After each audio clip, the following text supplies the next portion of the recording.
Vamos ler a palavra de Deus? Romanos 10, verso 13. Diz assim, palavra de Deus. Porque todo aquele que invocar o nome do Senhor será salvo. Como, pois, invocarão aquele em quem não creram? E como crerão naquele de quem não ouviram falar? E como ouvirão, se não houver quem abra a sua casa para um grupo pequeno? E como pregarão, se não forem treinados, enviados no Lidere domingo que vem? Como está escrito, como são belos os pés, as mãos, a vida dos que anunciam as boas novas. Amém. Fecha os seus olhos, vamos orar. Pai, te agradecemos pela tua palavra que é viva. Nós te agradecemos pelo teu Espírito que está entre nós. Mais do que isso, ele está em nós. E porque ele está em nós e essa palavra é viva, eu sei que os frutos de tudo que foi falado aqui serão cada vez mais ativos. Eles crescerão e essa boa semente gerará bons frutos. Transforma a nossa vida, o nosso coração, na direção de sermos discípulos de Jesus. E cuja vida reflitam a glória de Deus. E compartilhem a salvação para que todo homem, toda mulher, toda criança, todo jovem tenha acesso a conhecer Jesus Cristo, que é a coisa mais importante da vida. Assim nós cremos e te pedimos em nome de Jesus. Amém. Amém. Queria que você dissesse uma coisa comigo para a gente fazer um jogral aqui, um jogral. Diga assim, Jesus Cristo é o Senhor. Ok, agora fala a frase inteira. Você entendeu o que você falou? Entendeu mesmo? Deixa eu dar uma explicação para você. Essa frase, Jesus Cristo é o Senhor, há exatos 2000 anos atrás, era o suficiente.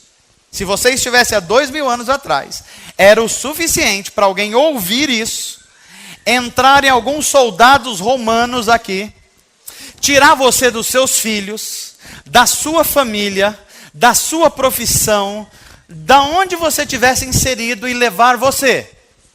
E ele não ia levar você apenas para uma prisão. Ia levar você para uma arena onde os romanos preparavam shows que vocês conhecem como pão e circo, os imperadores romanos, e jogava você no meio dos leões famintos.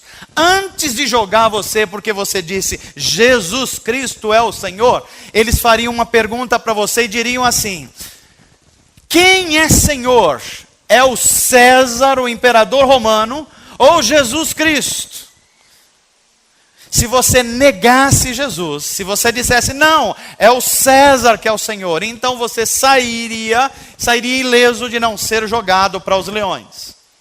Mas caso você dissesse, não, Jesus Cristo é o Senhor da minha vida, você tinha que estar pronto, porque iam jogar você para leões famintos, esses leões provavelmente iam triturar você, e a galera do Coliseu Romano ia vibrar com mais um dos atos dos romanos no mundo. Você entendeu a frase que você falou?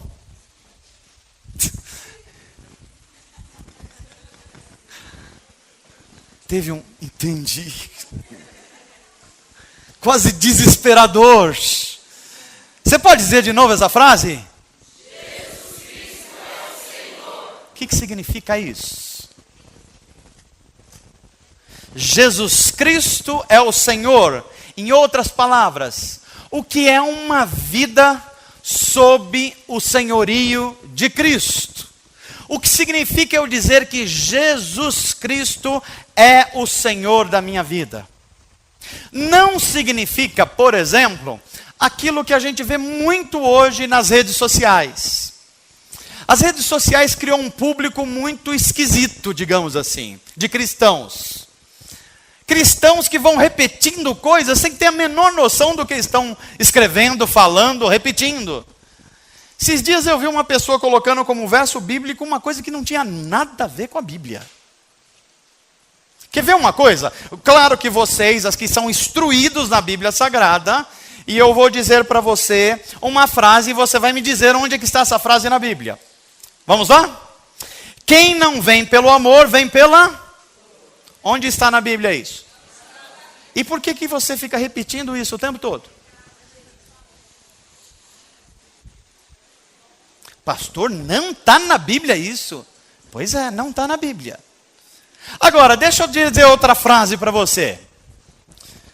Quem planta vento, colhe tempestade. Ok? Está na Bíblia? Não, peraí. Tá ou não tá? Tem uns... Não, assim... Nós somos o povo da Bíblia, gente que se orienta pela Bíblia, gente que diz Jesus Cristo é o Senhor. Se Jesus Cristo é o Senhor, a Bíblia é o meu manual de vida. Deixa eu livrar você, está na Bíblia. Está, livro de Naum, procure na sua casa. Até o final de 2016 você acha o livro de Naum. E até a virada do ano você acha onde que está escrito no livro de Naum. Aí os cristãos na rede social redes sociais vão começar a semana e coloca assim: segunda-feira, Deus no comando. Já viram isso? Segunda-feira, Deus no controle. Eu quando vejo isso eu fico pensando assim, será que Deus alguma vez perdeu o controle? Como Deus nunca perdeu o controle de nada, eu fico pensando, deve ter uma outra ideia por trás disso. Qual a ideia? É uma ideia de Deus, que não necessariamente é o Deus da Bíblia, mas é um Deus cuja ideia nós fazemos na nossa mente. Então, ao invés de a gente ser a imagem de Deus, nós criamos um Deus à nossa imagem. Para muitos de nós, o Deus que está no controle e no comando é apenas e tão somente o Deus que não me deixa bater o carro da casa para o trabalho. Isso é Deus. Se Deus fosse só isso, não tinha batido o carro do Tony e da Babi. Para outros, Deus só é Deus, ou ele se limita apenas a não deixar eu pegar dengue. Para outros, Deus é aquele que se limita a não deixar que eu perca o meu emprego. Porque eu sou filho do rei, e filho do rei não perde emprego. Esse Deus é um Deus formado à minha imagem semelhante. Não é o Deus revelado em Jesus Cristo e que está na nossa Bíblia para todos nós termos acesso. Agora eu fico pensando, é um Deus no controle. O que é esse controle? Controle de quê? Controle para quê? Controle em relação a quê? Quando eu vejo essas frases, eu volto à Bíblia Sagrada e a gente lê o texto que nós lemos em Romanos 10. Romanos 10, 13 diz assim: todo aquele que... Todo aquele que... Romanos 10, 13, nós lemos hoje esse texto. Todo aquele que invocar o nome do Senhor será... Então repita comigo pelo menos Romanos 10, 13, e você vai sair daqui sabendo hoje. Vai lá. Todo... Ué, então se eu falar Deus no controle, eu invoquei o nome do Senhor, tá certo? Tá certo? A Bíblia não está dizendo aí? Todo aquele que invocar o nome do Senhor será salvo. Quando eu digo assim, Deus está no comando, Deus no controle, está resolvida a situação. Eu invoquei o nome do Senhor, está certo? Olhe comigo essa frase. Todo aquele que invocar o nome do Senhor será salvo. Ser salvo. Você é salvo? Vocês já estão com medo de responder agora, né? Se você mesmo respondeu com muito medo que é salvo, o que é um problema, mas tudo bem. A minha pergunta é, você é salvo do quê? Você é salvo para quê? Você é salvo de onde? Você não é crente, não é? Então você é salvo, certo? Eu tenho a impressão que eu estou fazendo o que muita gente não tenha mais certeza da sua salvação hoje aqui.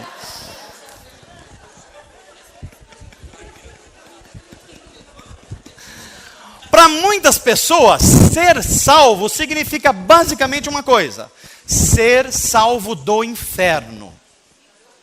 Jesus Cristo me salvou. Salvou do quê? Salvou do inferno. Não vou mais para o inferno. Então a gente vive uma vida em que a gente está com Deus, não é muito porque a gente ama Deus, não é muito porque o senhorio de Jesus Cristo está sobre a nossa vida, é que a gente tem muito medo do capeta. E para a gente se livrar do capeta, o negócio é ficar perto de Deus. Então a gente chama de salvação ser livre do inferno. O problema é que quando a gente olha para a Bíblia Sagrada e para a revelação de Deus, salvação é algo muito mais amplo, muito mais profundo.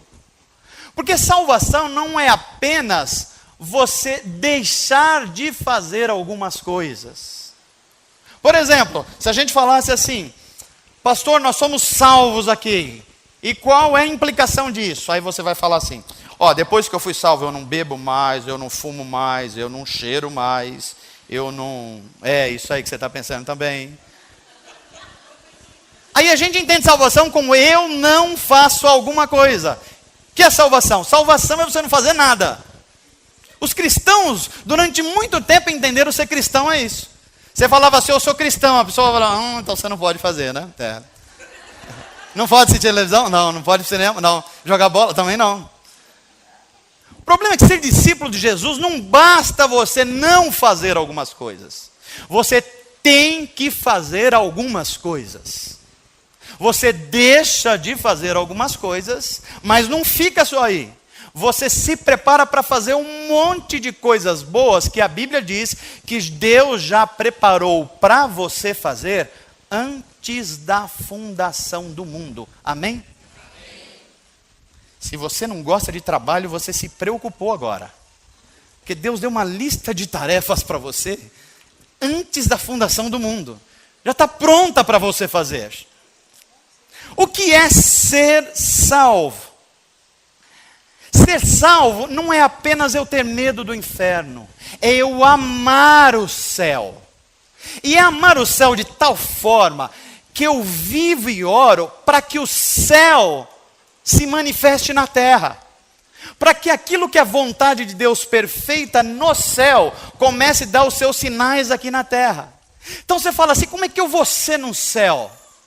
Bem, a vontade de Deus vai ser plena na minha vida. Como é que eu posso ter manifestações do céu aqui na terra? Então você começa a lutar pela santificação da sua vida. Você começa a lutar para que a sua família e o seu casamento seja segundo Deus. Você começa a lutar para a sua carreira direcionar para o reino de Deus. Por quê? Porque você quer sinalizar o céu já aqui na terra. E isso é um sinal de salvação. Você está sendo salvo não só do inferno, mas de você mesmo. Amém, gente? Ser salvo é você ter uma fé proativa. Não basta você não fazer nada de mal. Você sabe que tem gente que se orienta a vida cristã dessa forma? Não, pastor, como é que está a sua vida espiritual, meu irmão? Aí ele diz, pastor, não estou fazendo nada de mal, não fiz nada de errado. Eu chamaria isso de teologia do Jair Rodrigues. Eu não estou fazendo nada, você também? Não está fazendo nada.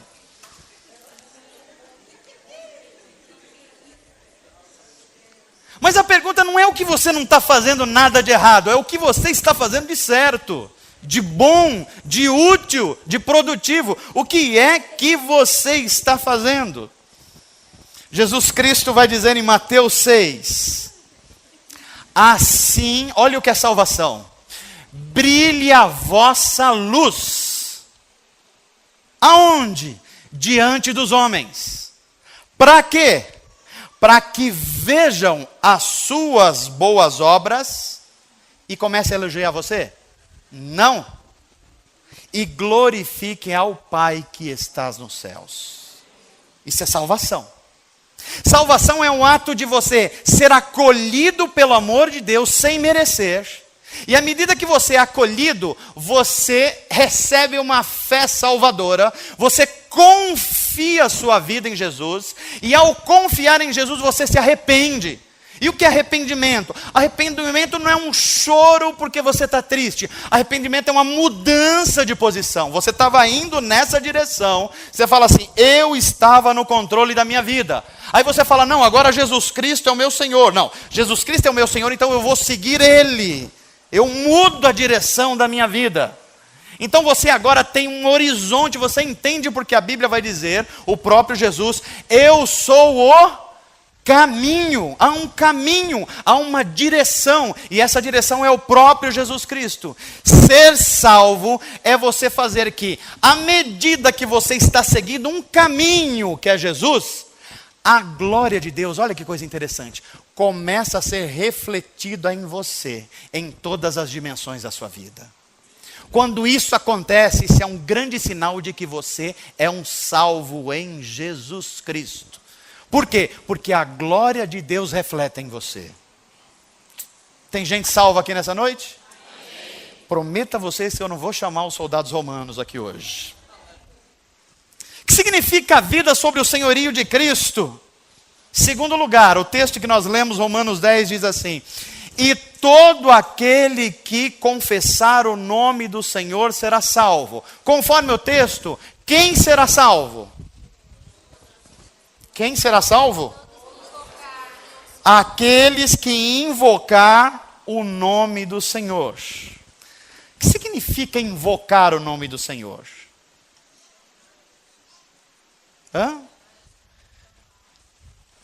O que significa invocar?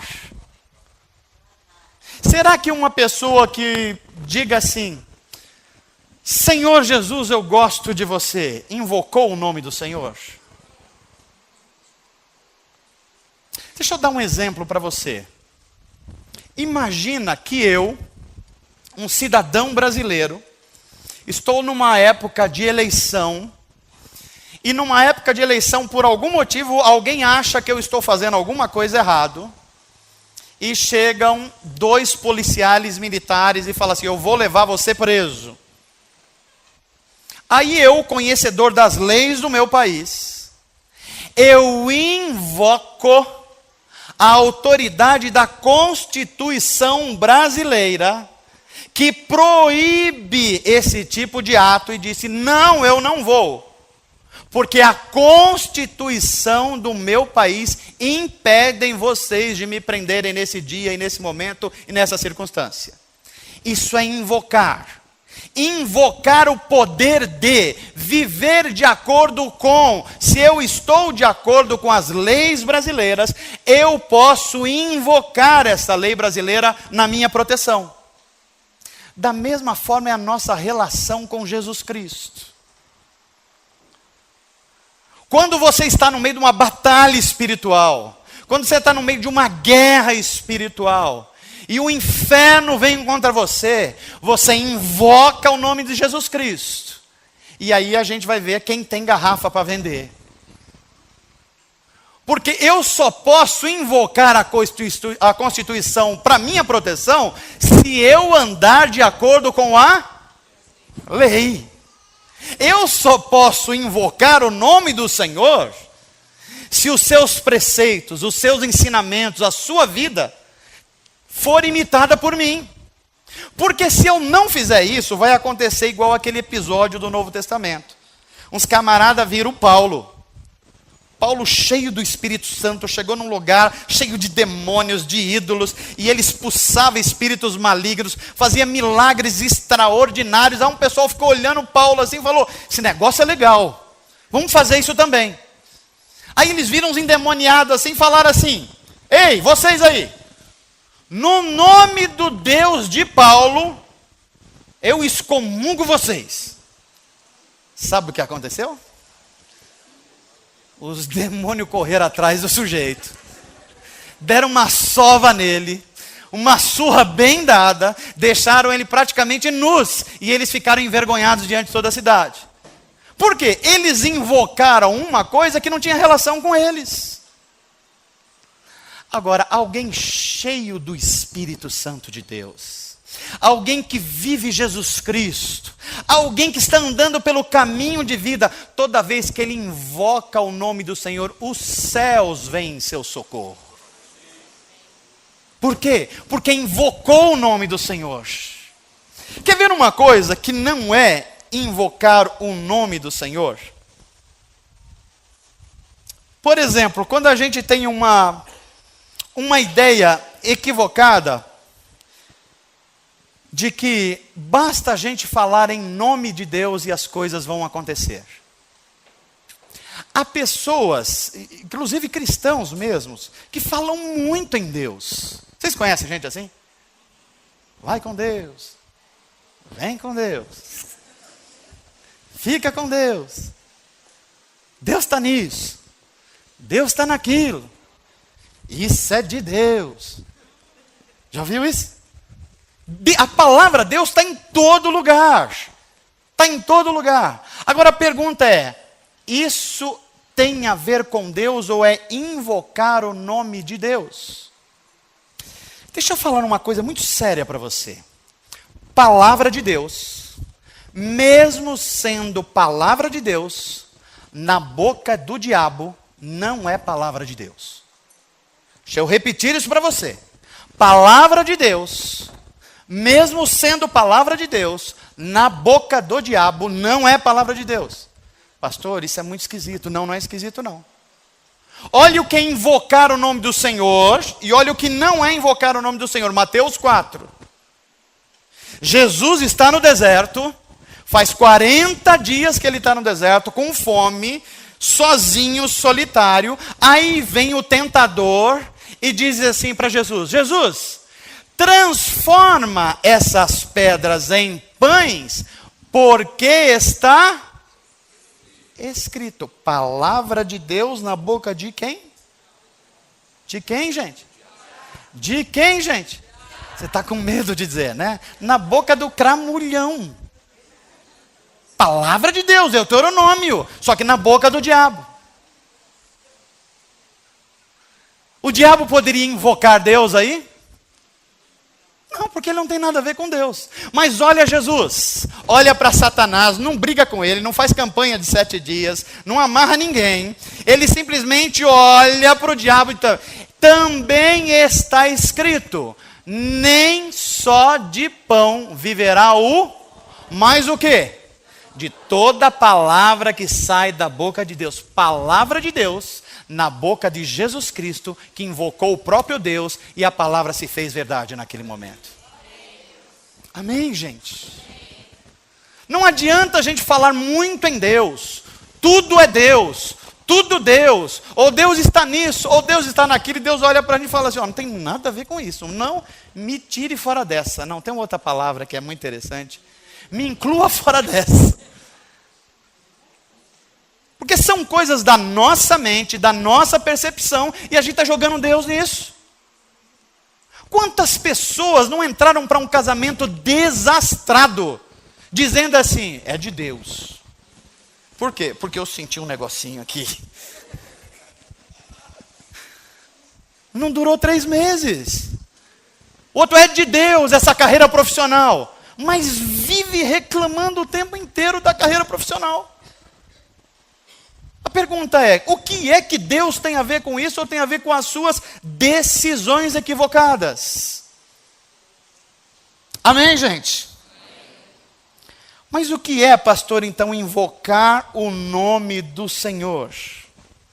Invocar o nome do Senhor é você ter um relacionamento tão perto de Jesus Cristo. É você viver uma vida em que a palavra de Deus ela é tão real na sua vida. A oração é algo tão vivo e diário na sua vida, que você se sente à vontade de invocar o nome de Deus toda vez que você precisa fazê-lo. E como é que a gente faz isso? A gente invoca o nome de Deus com sucesso quando Jesus Cristo se torna o Senhor da nossa vida. Só podemos de fato invocar o nome de Deus quando Cristo é Senhor da nossa vida. Sob pena da gente fazer igual muita gente na história e o próprio Satanás que tentou invocar o nome de Deus, mas ele não tinha relação de obediência com Deus. A verdade, gente, é que a gente tem muita facilidade de confessar que Jesus Cristo é o nosso Salvador. Quer ver como é fácil? Jesus Cristo é o teu Salvador? Amém, né? Pois é, um budista também não teria muita dificuldade de falar isso, não. Um espírita também não teria muita dificuldade de reconhecer Jesus como Salvador. Até porque a salvação para as religiões são coisas meio diferentes. Por exemplo, Jesus pode ser o Salvador no sentido que ele foi o único da raça humana que viveu uma vida perfeita. Então ele salvou a raça humana nesse sentido. Há religiões que pensam assim. Então dizer que Jesus é Salvador é uma convicção interior do seu coração. E eu não tenho como aferir. Só você sabe e Deus sabe.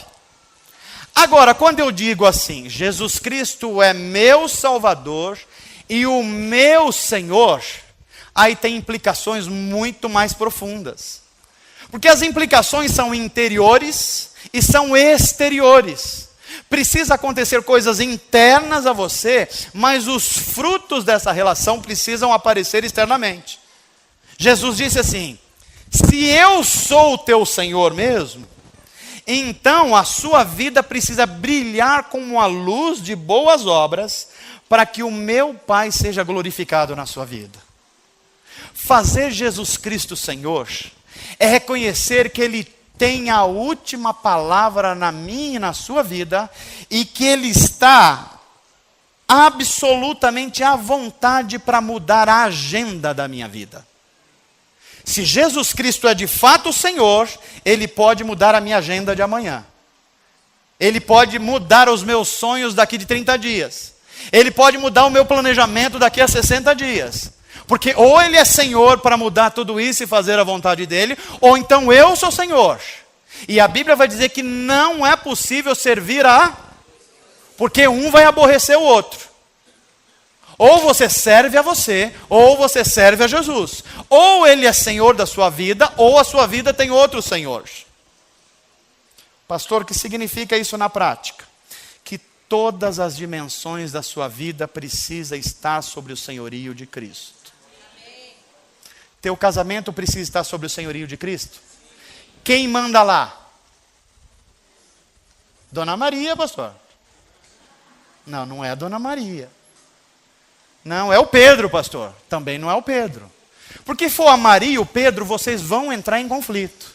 Você precisa de uma autoridade externa. Porque quando um falhar, o outro vai ajudar, não recorrendo, eu tenho razão sobre você. Mas a palavra de Deus nos ensina, nós estamos debaixo do senhorio de Cristo. Amém, gente? A sua carreira profissional tem que estar sobre o senhorio de Cristo.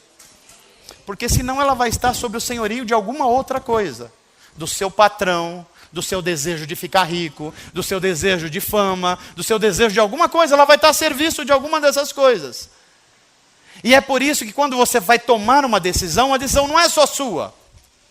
A decisão precisa ter a seguinte pergunta: essa decisão que eu estou tomando está sobre o senhorio de Cristo? Inclusive, se eu decidir uma coisa e Deus falar comigo, eu mudo e eu fico em paz no meu coração com isso? Se Jesus Cristo é o Senhor da minha e da sua vida, Ele tem o controle da nossa agenda. Amém, gente? Eu vou terminar essa mensagem dizendo que ter a vida de Jesus Cristo em nós, Ou melhor, ter uma vida sobre o senhorio de Jesus Cristo implica usar tudo e todas as coisas.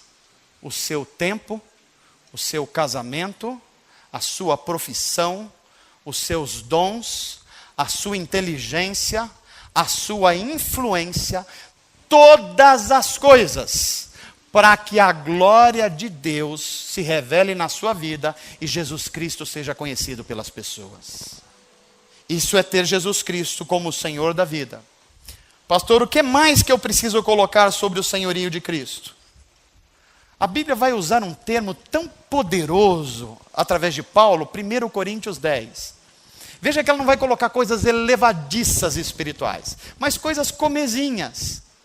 1 Coríntios 10, 31. Seja comer, você come todo dia? Comeu antes de vir aqui?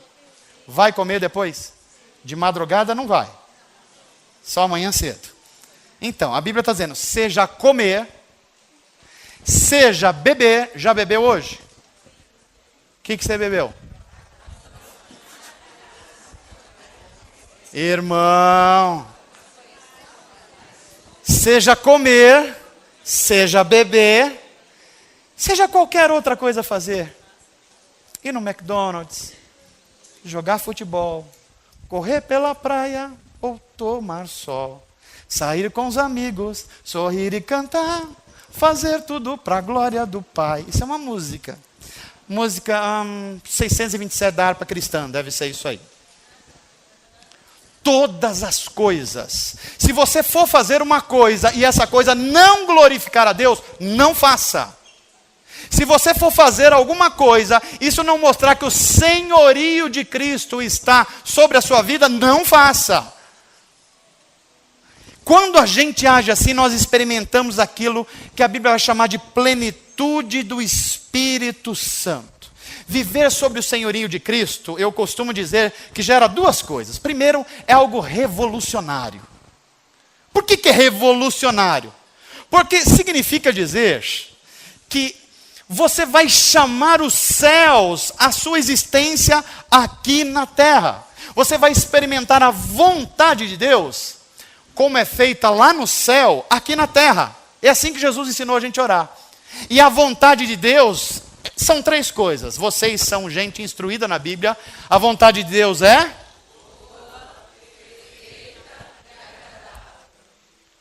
É revolucionário você experimentar essa vontade, que é boa, perfeita e agradável, e ver os sinais dela na sua vida. Mas ao mesmo tempo que ela é revolucionária, ela é simples também. Por que é simples? Para você ser um discípulo de Jesus, para você ser de Deus, para você viver sobre o senhorio de Jesus Cristo, olha que coisa simples. Você só precisa fazer duas coisas. Não é simples? Duas coisas. Primeira delas, ame a Deus sobre todas as coisas. Amém, gente? Tá fácil essa? Não tá, né? Mas tem uma mais fácil. Ame ao seu próximo como a você mesmo. Você já deu um soco no seu estômago? Não, no seu estômago, você mesmo. Já deu um soco? Por que você não dá um soco no seu estômago? Porque você ama você mesmo. Então você não deve dar um soco no estômago de ninguém. Entendeu? Você já mentiu para você mesmo? É possível que sim. Mas você não ficou em paz, porque você sabia que você estava mentindo para você mesmo. Como você não gosta de mentir para você mesmo, não minta para os outros. Amém, gente? Não é simples viver para a glória de Deus? O que você precisa fazer primeiro? Amar a Deus sobre todas as coisas. Pastor, mais que minha carreira? Sim.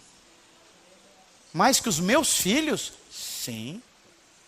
Mais que os meus sonhos? Sim. E a segunda coisa é amar ao meu próximo como a mim mesmo. Tem muitas pessoas hoje vivendo por uma causa de vida. Tem pessoas que o grande barato da vida são os esportes radicais. Então o cara vive para isso. Ele pula do viaduto, ele pula da montanha, ele voa, quebra uma perna. Mas o barato dele da vida é esse. Outra é o meio ambiente, que é uma coisa boa. Então protege o meio ambiente, cuida da florzinha, cuida de não sei do que, o gatinho é bem cuidado, tal. É uma causa de vida, é uma coisa boa. Outros, ele se envolve com a questão política, e assim é um meio Che Guevara gospel, tal, quer resolver tudo, negócio, tal. É uma causa boa isso, mas quando a gente vive sobre o senhorio de Jesus Cristo, não há causa de maior grandeza. Sabe por quê? Porque os benefícios são eternos. Se você puder, encoraje alguém que está do seu lado, fala assim, você vive pelo quê? Se ele mostrar uma cara assim meio esquisita e você já sabe, você fala assim, recebe um presente de Jesus hoje. Não. Um presente você não fala com esse desânimo assim. Fala assim, receba um presente de Jesus hoje. Você sempre teve vontade de falar, receba! Você não teve? Olha aí, essa igreja é uma bênção. E qual é esse presente de Jesus? É o presente da vida eterna que ninguém pode roubar de você. Porque você está sob o senhorio de Jesus Cristo. Que Deus te abençoe em nome de Jesus, para a glória de Deus.